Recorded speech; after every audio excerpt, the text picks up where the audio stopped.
Now listen, trust is the foundation of every good rental relationship. But trust should never be blind and it should never be biased. When people say rent at your own risk, they are right in one sense. There is always risk, but the mistake is when we attach that risk to someone else's nationality, background, or identity. That doesn't protect you. It actually leads to poor decision and missed opportunity.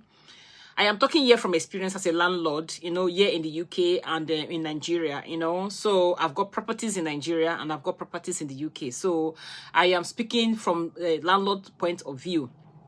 Good landlords don't rely on stereotypes. They rely on system. So what does smart trust look like? First, verify, don't assume. Check references, employment, and rental history. A reliable tenant can come from anywhere and an unreliable one can too. Second, use clear agreement. A written contract protects both sides, and set expectations from day one. Number 3, build consistent communication. Most problems in renting don't come from who the tenant is, but from misunderstandings that were never addressed early. And finally, treat people with fairness and respect. When tenants feel respected, they are far more likely to respect the property and the agreement. That isn't the case in all cases, though. In the end, trust isn't about where someone is from. It's about what they do, how they behave, and whether you have done your due diligence. Because real security doesn't come from biasness, it comes from smart decision.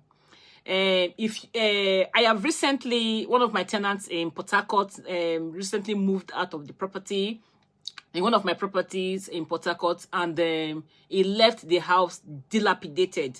When I mean dilapidated, the house was so bad that I took a photograph of before.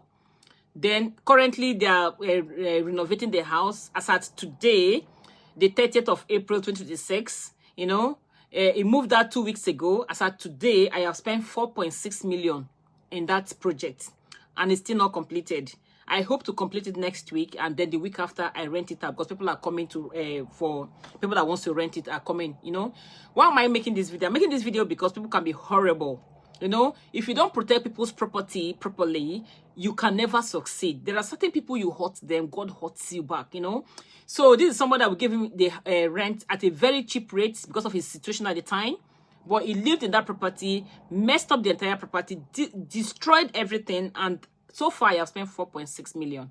So tell me, how will you are renting your property at your own risk to certain people. So that is why you need to do all these checks. And people come and tell you, oh, my mom is dead, I'm not feeling well. Oh, then don't listen to them. Your business is business. If you're into property business, you don't joke with it. You have to face it squarely. And I wish everybody good luck. People that misuse people's property, I pray, may people also treat your property the way you treat other people's property, so that you can feel how painful it is. But above all, shalom, everybody. Bye.